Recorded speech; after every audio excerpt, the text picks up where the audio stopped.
Welcome to Coach. I'm Michael Lombardi. This is Patricia, and of course, this is Coach Belichick. We are going to look back a little bit on Week 6, but also look ahead. But before we start, one of the things that I noticed this weekend, and Matt, we discussed it via text when the games were going on, is it seems to me, and both of you have been head coaches before, that there are some teams that have been practicing and have improved, whereas some other teams are not quite practicing, worried about injuries, and just trying to get to Sunday and not improving.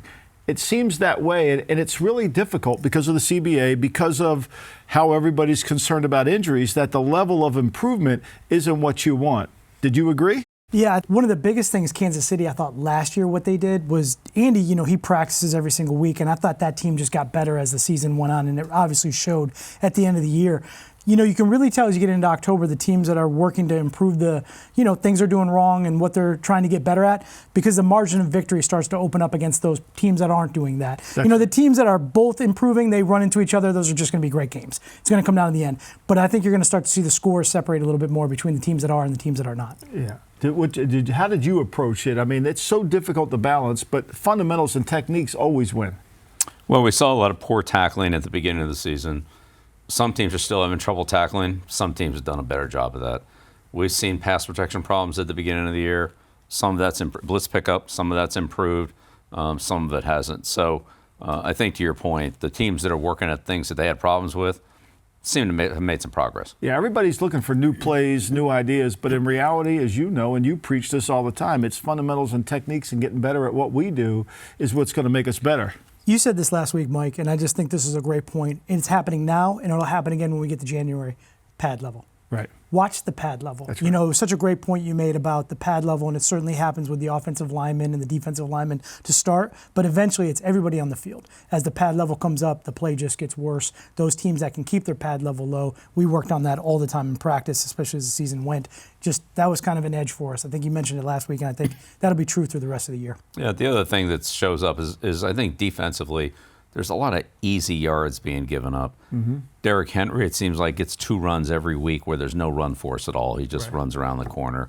Guys on play action, nobody takes him on over routes. It's a 20-yard game, but now it becomes 40. Just plays that defensively aren't fit properly, and just a lot of easy yards for the offense. So I think those will get tightened up eventually, but there still seems like there's quite a few of them to me. Well, let's start with the NFC North, because I think all those 4 teams have improved from Week 1 to Week 4, and no better improvement than the Detroit Lions. I mean, they were dominating last week, and they look like they're going to continue to be dominating. Obviously, they got Aiden Hutchinson injured his knee. He's out for the season, but that team looked physical. Their fundamentals look good, and they seem like they're getting better. They look like one of the most physical teams in the league. We talked about their offensive line all the way back in the offseason. It's very good with both tackles and the center as their pillars in there. And they have a lot of explosive players on offense as long as there's no pressure on Goff, unlike the Tampa game where there was pressure on Goff. But if they can keep the pressure off Goff, he could really do a good job of spreading the ball around. And they're playing well defensively with the lead, which is great. Yeah. And to me, Matt, I think they understand who they are. They got their identity back, not 53 passes against Tampa like they did. They understand who they are.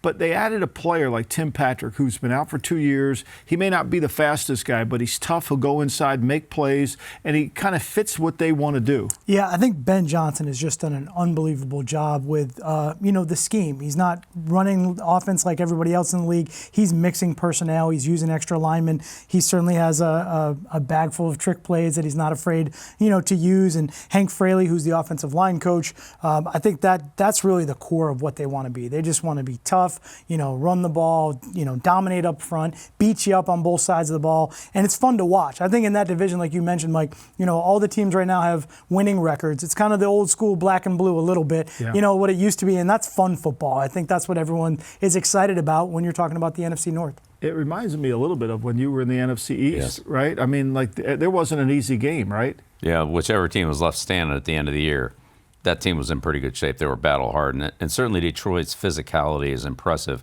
I think that'll serve them well over a 17-game regular season stretch. How about Green Bay? Green Bay, they handled Arizona last week rather handily. That game was over at halftime, but Jordan Love looks like he's finally back into some kind of rhythm. The thing I like about Green Bay the most is just they're be able to play from ahead. The offense is coming out and scoring a lot of points, but the defense is turning the ball over. I think if you look at it, they're leading the league right now in turnovers. They're plus 17, taking the ball away. They had 18 total last year. And I think that's really the secret sauce for them right now is they have a great opportunity to do it because their offense is scoring a lot of points. So, it's obviously always easy to turn the ball over or attack the ball, when you're playing from ahead. But I think that's the biggest thing Green Bay is doing right now is just they're scoring a lot of points. They're attacking the ball on defense. I like how they're playing. The number one thing when you play Green Bay, number one thing, you can't turn the ball over.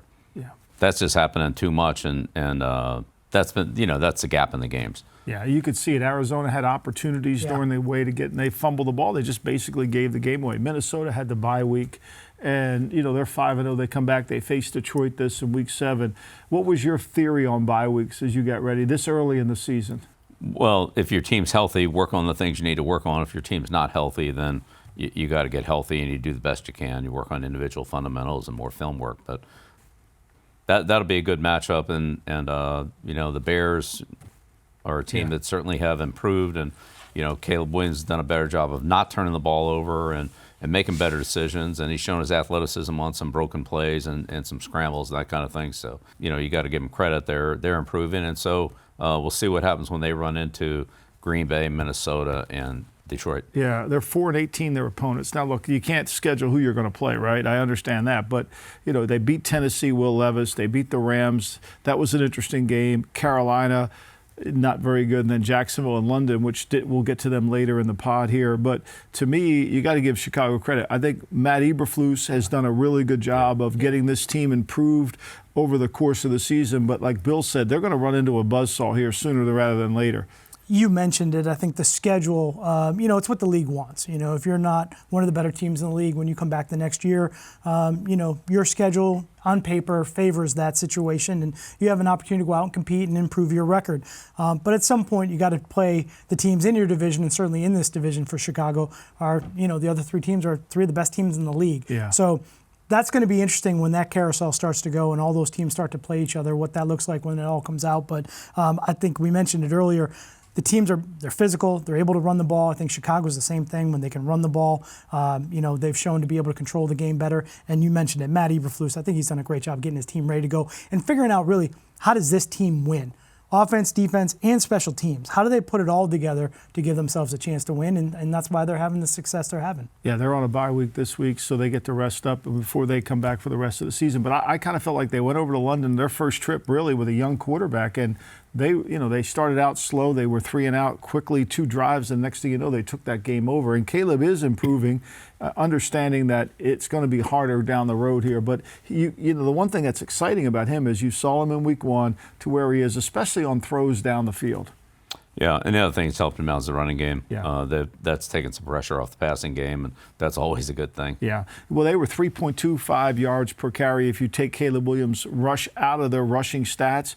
But last week against a really bad Jacksonville defense, they were able to get that thing going. So, look, we know this. Jaden Daniels has really improved over the season. So has Caleb Williams. Bo Nix, perhaps he's improved a little bit with the fourth quarter performance that he had last week. So that's certainly going on. But how about the Lions? Let's go back to them. Aiden Hutchinson, devastating injury. There's not another Aiden Hutchinson out there that you can sign. What would you do if you were the Lions? Well, you certainly make calls and see whether there's anybody available that fits what you're depending on what the situation is. Look, there's no Aiden Hutchinson available. We know that. So you've got to make it work with the guys you have, and maybe you alter your scheme a little bit. But it's a tough loss, but that'll be an opportunity for somebody else. And look, strong teams are going to have to overcome that, whether it's Kansas City losing a receiver, Detroit losing a pass rusher. Unfortunately, that can be part of the game. It was a kind of a freak injury where he actually looked like he broke his leg when it swung around and hit one of his teammates. It's kind of different than a lot of those, but still it is what it is. Yeah, and he was playing really well. He was having a hell of a year, Matt. Yeah, he's dynamic. He's one of those Tuesday players you talk about when you're trying to game plan. How are you going to, stop this guy from just totally ruining the game and disrupting everything you're trying to do offensively? I think Detroit will do a great job. They got a good coaching staff. They'll go back. They'll reconfigure. They'll take a look at the players they have. And sometimes with those situations, you do change some scheme a little bit. We had a similar situation. Chandler Jones went down for a little bit. We got Akeem Ayers came in. It kind of changed the structure of what we did defensively. And we found some different packages because of it, because you're just continually trying to evolve and find ways to win. Detroit will do that. Yeah, I think they will, but they also make a phone call. Somebody, we don't know where he is, but maybe they can find where Hassan Reddick is staying right now, because he's MIA, right? So nobody knows where he is. And the Jets don't seem to have any idea. I mean, they fired Robert Saleh last week. He never even had an opportunity to meet Hassan Reddick. So obviously that would be a phone call I think you'd have to make. Well, especially now with Reddick changing agents, going to Rosenhaus. Rosenhaus, the deal maker. I think somewhere along the line, they'll work this out pretty soon. Yeah, I think they have to. And then a lot of conversation about Davante Adams. Is he going back to the Raiders? Is he going to stay out? He's got this hamstring. Antonio Pierce was on record as saying he's going to play here, whether we trade him. If we don't trade him, if we do trade him, then he'll go somewhere else. But if we don't trade him, he's playing here, which I find hard to believe because they're trying to get value for them. But the Jets seem to be the team that he's destined to go to, Coach.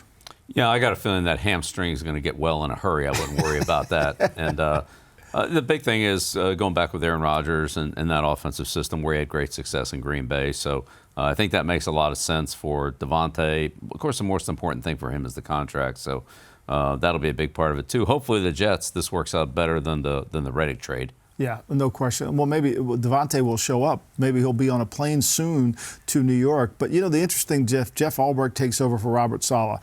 Little nugget for you. Jeff Albrecht was actually drafted before Tom Brady. So this is his moment in the sun here. You know, what do you think? How does he incorporate, if they bring Adams in, how does that incorporate within their offense? You know, look, he's going to come there and try to help the team win. I think that's what they're trying to do. Certainly there's change right now in the building. You know, everyone's trying to figure out how do we get this on track. I think they feel they have a good team in the building. I think they feel like they have enough pieces. Certainly, you know, they're in the mix with where everything is right now in the AFC. They can get another dynamic player in that building, help Aaron Rodgers, you know, distribute the ball a little bit. Maybe that's what gets them over the edge. Maybe that's what gets them into the playoffs, gives them a chance. So I think the organization going through the change that they're going through right now, they're looking at all possibilities, and we've been talking about this possible trade here for Adams for a little bit, and, you know, I mean, we'll see what happens. Well, it certainly could take a lot of pressure off of Garrett Wilson and be able to get him the ball and move them both around. Either guy can play X. Tough to cover over there on the weak side if it's one-on-one. If you roll to him, that opens something else up. And then you've got, you know, two good backs. So I think this could be a good thing. I feel bad for Coach Saleh, who has done a great job with the defense there at the Jets. Now they get another receiver, and he's not there for the job. It's a tough situation for him. So I think he did a good job trying to bring some toughness and bring a culture to the Jets program. As much as I'm not a big fan of the Jets, I give them a lot of credit for doing that. I was wondering, who was I talking to right there? I was wondering who that was going. But look, I think to me, the key is if they do make this deal, what they have to pay for it, they're all in. It's pretty clear they went all in, right? So this is either make it or break it here. I mean, they don't have a future quarterback on the roster. A lot of the players are older, so they're going, it's Super Bowl or bust. And let's face it, you know, New England's not winning the East. Buffalo's by far not the same team that you competed against when you were coaching in the East, you too. And, you know, Miami's, Tua may come back. Mike McDaniel, the head coach of Miami, indicated that Tua is definitely going to play again this year. He just doesn't know when. I think the East is wide open. Well, he'll play again if he can get a doctor to clear him. We'll see what doctor wants to do that. Yeah, that's a good point there, you know. But the East is wide open. No question. Yeah, it's anybody's game, and I think the Jets did exactly what Teddy KGB did in the movie Rounders. He pushed all his chips right in the middle of the table, didn't they? They're all in. There's some teams that they're 1 or 2 wins away from they may have to just give up on the season. They may just start looking into next year. Yeah, these 1-4, 1-5 teams, if they don't win pretty quickly here, and they're 2-6 at the halfway point in the season, I mean, they're going to have to win 8 out of 9 games to really have a realistic chance to be in the playoffs. We all know that's tough. So I think there's a lot of teams that are facing a pretty good amount of pressure here. 4 in the AFC, maybe a couple in the NFC. Pretty good chunk of the league. Yeah, you were there in Detroit. That dome will help any pass rusher, don't you think? With that crowd noise and the intensity of that, if you can just find somebody to come in. No, they're not going to find Hutchinson, but you got to find somebody to come in and fill that role. Yeah, it's electric in there. The fans are great. They're screaming. They're on top of everybody. The acoustics in there, it makes it really difficult for the opponent offense. And again, I think Detroit's playing complementary football. So the offense offense is, they're scoring a lot of points. They're getting on the board. They're doing a good job of controlling the game. So now defensively, if you have to, when you're playing from ahead like that, you can throw some different packages in, throw some different pressure looks, bring a little bit more scheme to make up for that, and the crowd's going to help you there for sure. And they lost Marcus Davenport earlier in the year, so now they're 2 ends down, but they have those 2 tackles inside that can push the pocket. I mean, look, I think the one thing that you were able to do in New England is find a player to play that role, right? You're not going to find somebody who's going to play 65 plays, but if they can find somebody to play 30 plays and give them some rush with their inside help, that might really be the missing link for their team. Well, Matt, you brought up Akeem Ayers. James Harrison was a guy we got from the Steelers later in the season. Kyle Van Noy about this time in the season from Detroit. So sometimes you can get those guys, not to mention LeGarrette Blount and Aqib Talib. And so there's players out there that may not be a first-round draft pick trade, but there's other levels that you can get. But you did such a good job of defining the role. When we drafted Charles Haley in 1986, I can remember Bill Walsh telling Bill McPherson, look, I don't give a shit about teaching him the playbook. Just teach him how to rush the passer. He's going to be in there on 3rd down. I mean, that's what they're looking for. They're just looking for a nickel rusher. Somebody can go around the corner and help, right? Yeah, that's a great point, Mike. I think when someone comes into your building and it's week 5, week 6 of the season, to expect them to take that whole playbook and say, all right, learn all of this, it's just really impossible. Guys have been in training camp. They've been in the spring. But to that point, what's the role he's going to fill? Make sure he can master that role. And then once that's done and you've been able to handle that situation, Kyle Van Noy is a great example of that. Good, yeah. He just lit up. He took that buck role and was so productive for us, learned that. Then it was a little bit outside backer. Then we moved him off the ball. And you just piecemealed it as the season went.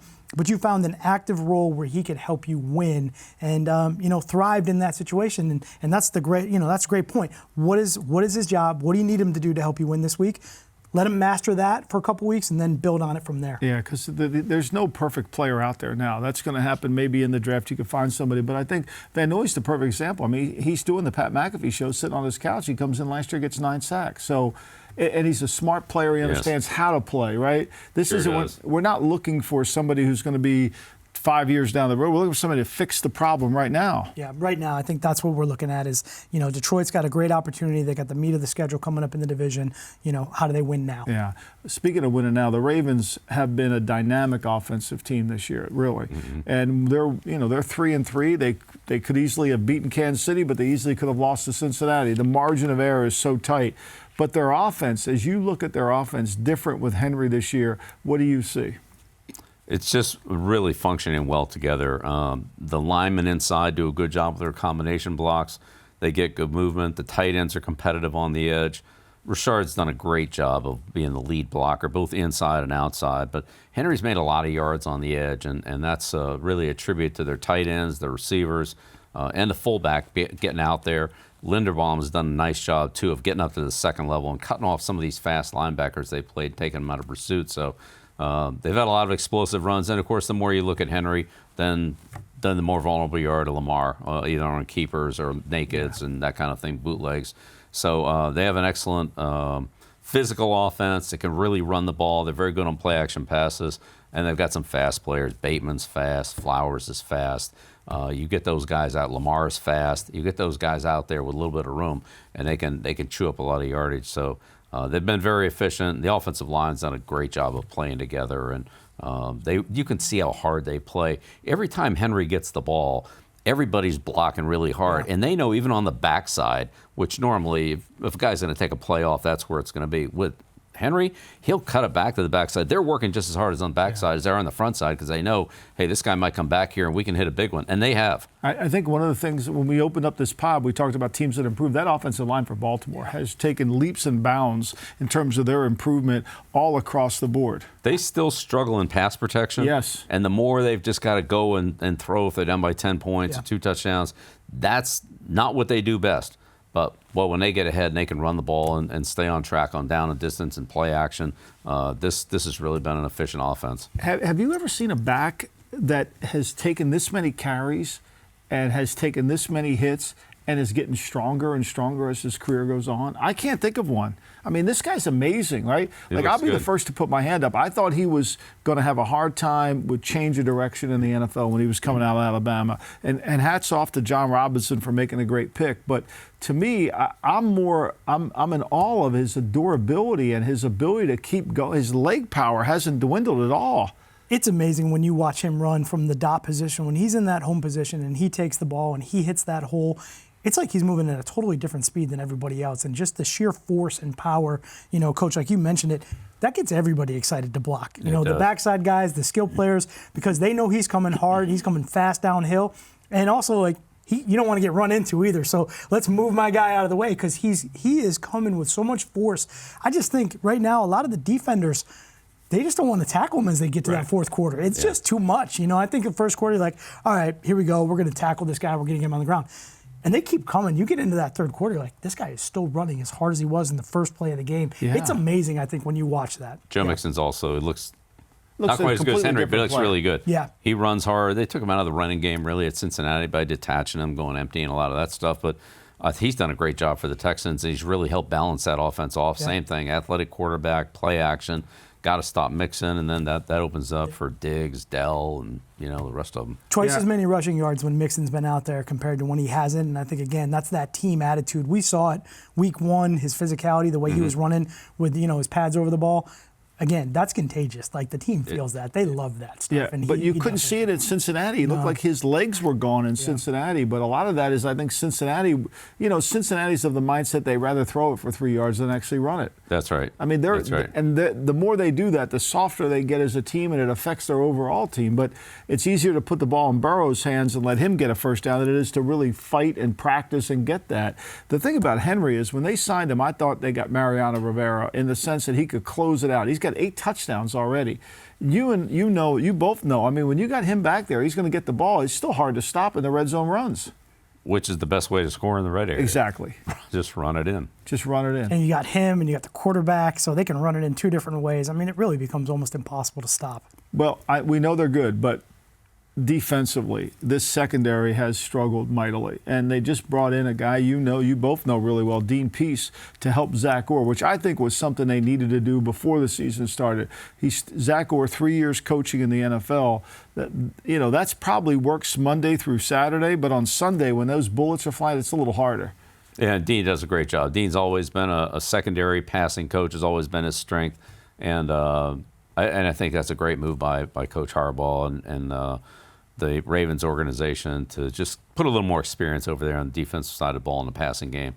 That certainly showed up in Cincinnati that it was a problem. Yeah, and how will Dean change what they do and fit? Because he was there at the Ravens for a long time. Yeah, Dean was a great football coach to be around for me as a young coach. My transition, obviously, Coach spent a lot of time with you, learning the defense, and then just Dean and his experience on the defensive side of the ball, the detail that he had, into all the different coverages, the calls, the communication, the formation adjustments, and then, along with his coverage calls, being at Baltimore, he has great pressure packages. And I think that's the part where, sometimes as a young coordinator, as you're trying to learn, you get a little bit gun shy sometimes with some of the calls there and when to call pressures and when not to. I think Dean will help him game plan those a little bit better and kind of put them on the sheet and make him feel comfortable when he can call those. Yeah, Dean's been trying to retire now for about 8 years. He has. He's the Hyman Roth of the NFL. He's been trying to retire, get out of it, but he can't seem to do it. Very, very talented piano player. Is he really? Oh my gosh, yeah. He can play everything on the piano. And so retire, spend a little more time on the keyboard. He's got the lake house. He's not. They just keep dragging him back. Football, piano. It doesn't really seem like a fit, but it is for Dean. It's awesome. He's a great guy. I mean, I love Dean. And his son, Matt's doing a great job in Chicago with that defense with Coach Eberflus. So really football is. Family. Yeah, Matt got to learn from. I guess that's probably a tough job, and we can relate with Steve working for you and Matt working for his dad. You're not really sure, but it's great to see him go out and work at Chicago now and kind kind of be with Matt Eberflus and grow as a coach. And like you said, great family, great D&P, he's a great guy. And he'll help those coaches there. He'll help this team. They'll keep getting the tune he's got to play. He's got to shore up that secondary. There's no doubt about that. That's the one area where they're concerned. And I think the one area that also has people worried is last year, we know in the Kansas City game, they just stopped running the football. Right. They ran, and so, but I think with Henry now, you're almost, if you stop running it, you're really hurting your offense. You have to feed the monster, right? It doesn't look like that's going to happen this year. No, I don't think it is. I mean, and that's why they're a team that North, since he struggled last week to barely beat the Giants, Cleveland, we could talk about them in a minute, but Cleveland, and Pittsburgh, I mean, yep. Baltimore has pretty much control over this, although Pittsburgh, yep. They're not an easy out. They've been able to kind of get it back on track last week. Right. Well, that division, it's always a toss-up. Even you look at Cincinnati and Baltimore a few weeks ago, and it seemed like that was going to be a Baltimore game, and they were fortunate to win, as you said. So you never know what's going to happen in that division. Yeah. So Baltimore, they obviously have improved from the beginning of the season, but these backup quarterbacks that have been injected into the starting lineup have really helped. Indianapolis with Joe Flacco led them to another win last week, over the Tennessee Titans. And then, of course, Pittsburgh have been riding the Justin Fields train. At what point do you think they may go back to Russell Wilson, or do you just let this thing go as long as Fields is playing good? Right. Well, again, Russell hasn't played in a couple months now when you go back to the end of preseason and now the regular season. So I think you go with that quarterback when you're sure that he's going to upgrade your team.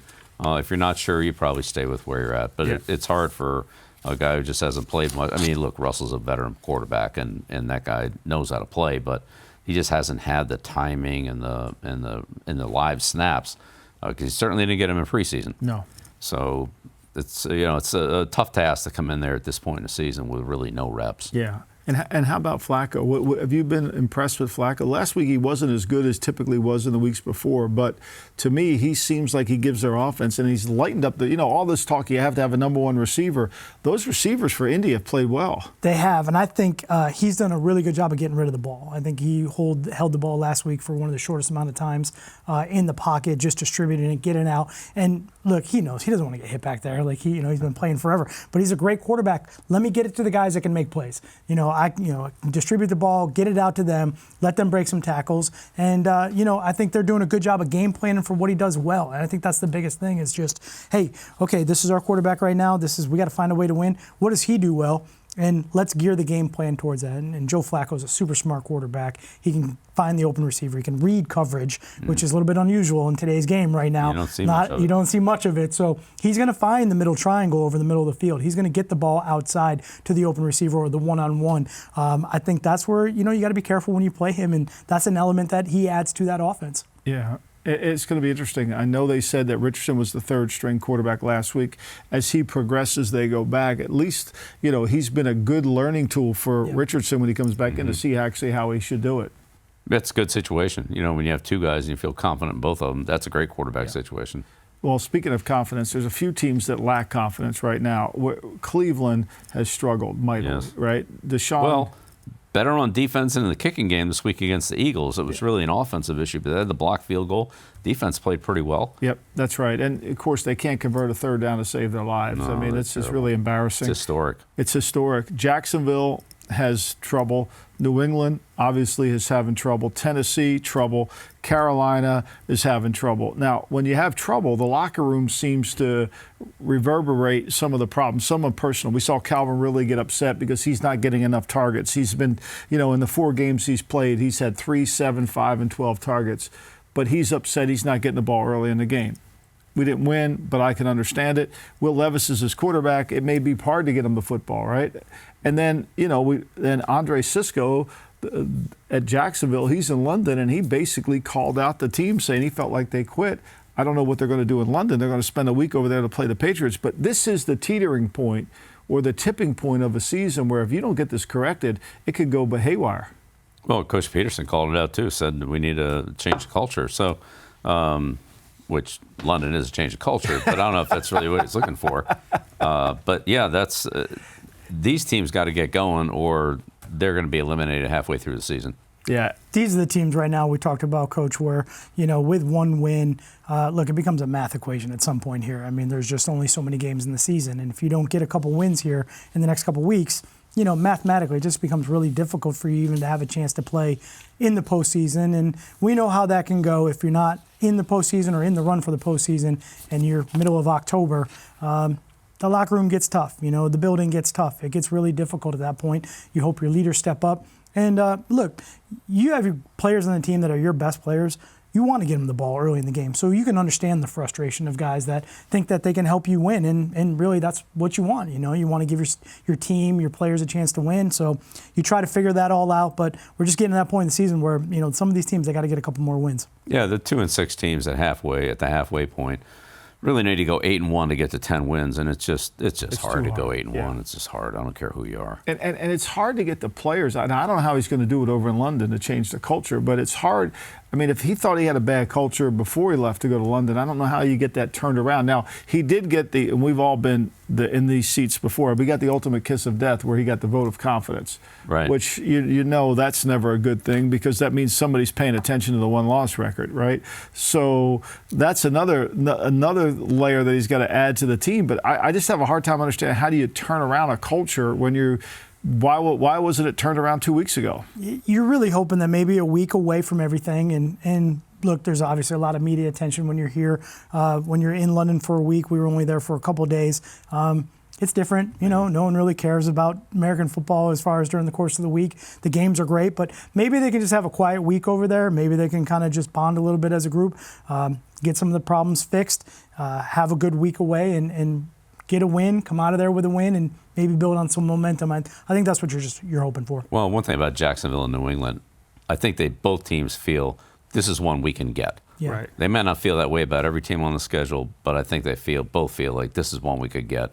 And they'll probably put a lot into this one because it's probably that goal is reachable. It'll be a decent flight home if you can get this one. Drake Maye played his first game as a rookie. They finally played him. They got behind in the game, kind of like we thought would happen. He threw for 103 yards in the first half, and then the second half he really showed that he's got skills to throw. But I mean, you have to measure it a little bit about was the opponent the Texans or was the opponent the clock? But he did show enough skills, and they actually moved the football. They scored over 20 points, Matt. I think they'll try to build on that. I think that's something that they make the change of quarterback at this point of the year. They put him out there, hey, let's see what he can do.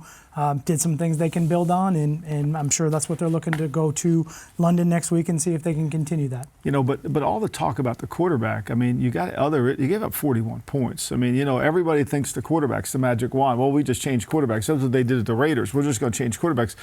Pittsburgh scored 32 on them last week. Pittsburgh usually don't score 32 points in 2 games. Yeah.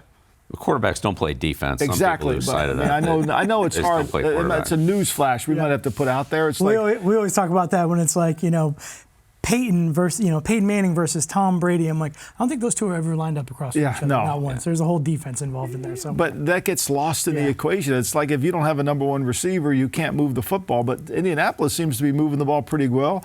Green Bay moves it without a number one receiver. I mean, it's just, the one I love the most, we could do a whole segment on this, is we'll just get an 8-man front to stop the run. How many times have you been an 8-man front and you saw it get gashed, right? Yeah. Absolutely. I mean, it's just not that simple. It's not that simple. It really isn't. To me, defeat blocks and tackle the guy with the ball. It might help, and right? Mixon's a hard guy to tackle. Yeah. Henry's a hard guy to tackle. He may be able to put 12 in the box against Henry, and he may still run it for 50 yards. He might.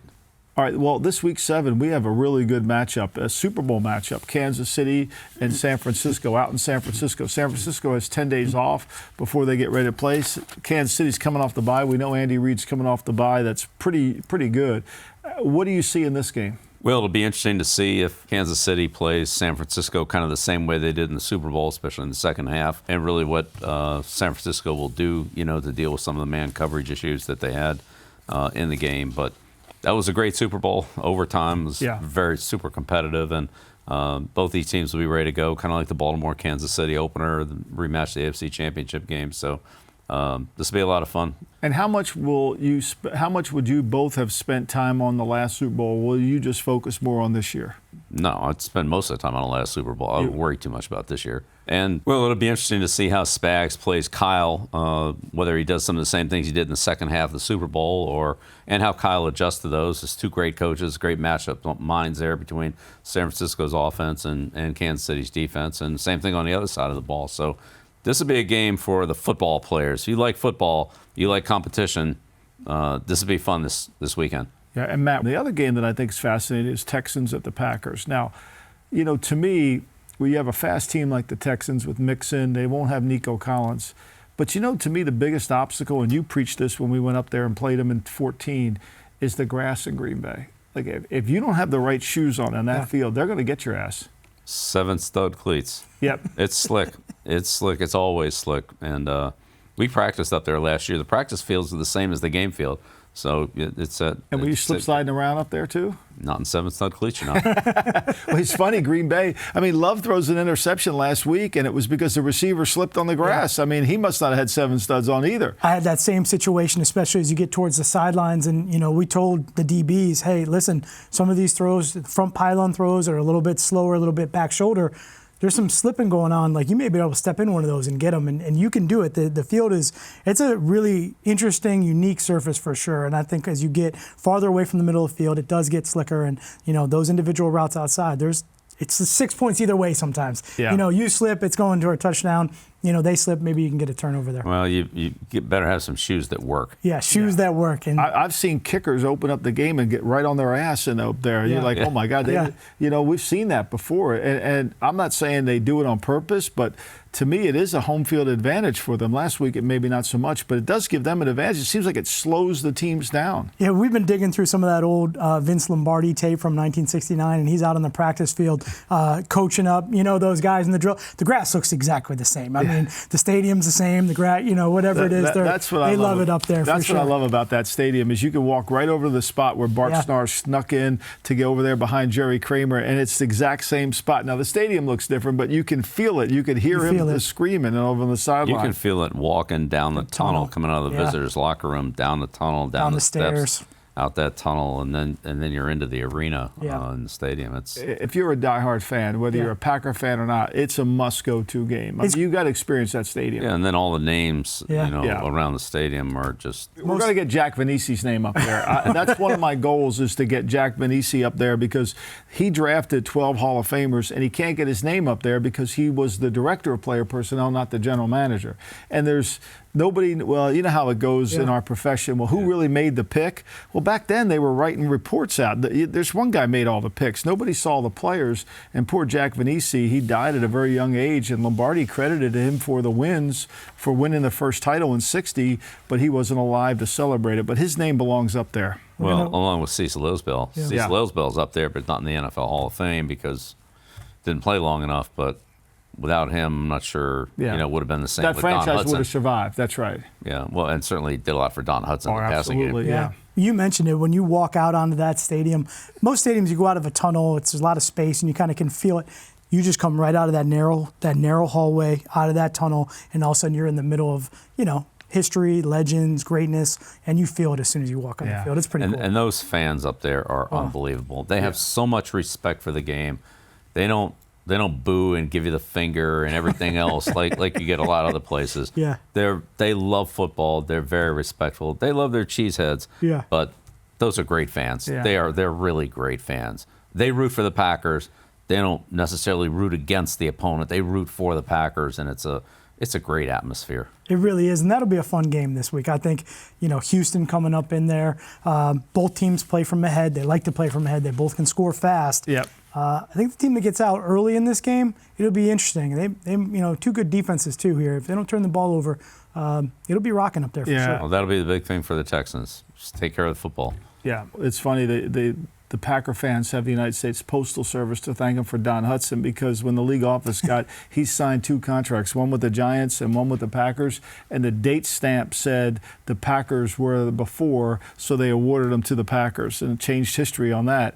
The other game we have to talk about is the Lions and the Vikings. I mean, undefeated Vikings, they're coming off the bye. Lions are going up to Minnesota, which, maybe now I don't think people realize how hot it is inside that dome with all that glass, and if the sun's shining on the players, that does affect them. But this will be a fabulous game.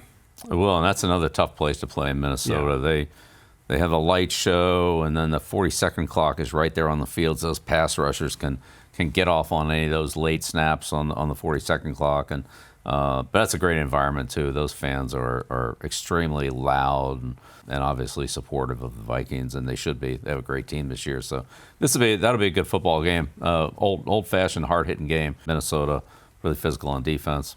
This will be good. They'll get that school chant going. It'll be pretty loud, in that stadium for sure. And it is. I think that's one of the more unique places to play right now. The pregame, we talked about that. I remember during one of our games, and all the light shows and the lights go on, they go off, and you're sitting there trying to adjust everything that's going on. It's a fun environment for sure, and I think it'll be a great game. I think B-Flow will have the defense ready to go against a really high-powered Lions offense, and that'll be an interesting matchup up front. I think he's going to have to do some things structurally to try to slow them down and slow some of the groups that they're going to give him. Though the Viking will be out there, he'll be ready to go with this, full regalia there and his shield and everything. He'll be ready. I think one of the most underrated players in the league, though, is David Montgomery. I mean, when you watch this kid run for Detroit, you mentioned it, the physicality of their offense. But to me, I don't think he gets enough praise for what he breaks tackles, he runs hard. To me, he's given them the identity that they typically don't have since he's been there 2 years, and then when they got away from him in the Tampa game. But to me, I don't think you can underscore how good he is.